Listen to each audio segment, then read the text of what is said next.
ব্যক্তি হলো যারা তাকওয়া আছে, যারা তাকওয়া আছে। এখন তাকওয়া অর্জন করার জন্য কি কোটি টাকা অর্জন করার শর্ত না, মানে দেখেন এটা একটা কত ফেয়ার, কতটা লেভেল প্লেইং ফিল্ড যেটা বলে নির্বাচনের সময় আসলে এই কথাটা খুব ব্যবহার করা হয় যে সবার জন্য সমান রাখতে হবে। আল্লাহ রাব্বুল আলামিন দেখেন যে তার কাছে প্রিয় হওয়ার জন্য তিনি অর্থে দিয়ে করেন নাই, তিনি বংশ নির্ধারণ করেন নাই, তিনি দেশ নির্ধারণ করেন নাই, কোনো কিছু না, সব কিছুর ঊর্ধ্বে। আমাদের দেশের সাধারণত যারা রাজধানীতে থাকে তারা বিবেচনা করা হয় দুনিয়ার দিক থেকে যে তারা অনেক অ্যাডভান্স, তারা ধনী, তারা শিক্ষিত, তারা মার্জিত, তারা ভদ্র, অসংখ্য বিশেষণ দেওয়া যায়, তাই না? আবার যারা ঢাকায় থাকছে তারা চিন্তা করছে ওই ইউরোপ আমেরিকা এগুলো কত সুন্দর শহর, ওখানে যদি বলে মনে হয় আমার জীবন ধন্য।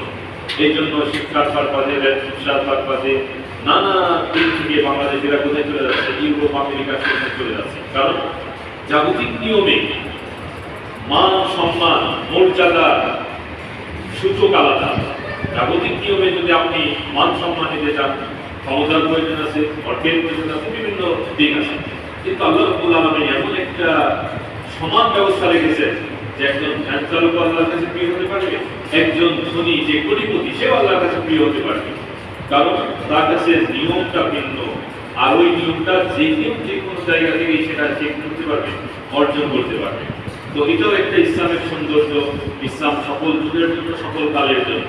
কারণ আমাদের ভিতর কিন্তু অনেকের ভিতরে বর্ণবাদী একটা সমস্যা থাকে, তাই না?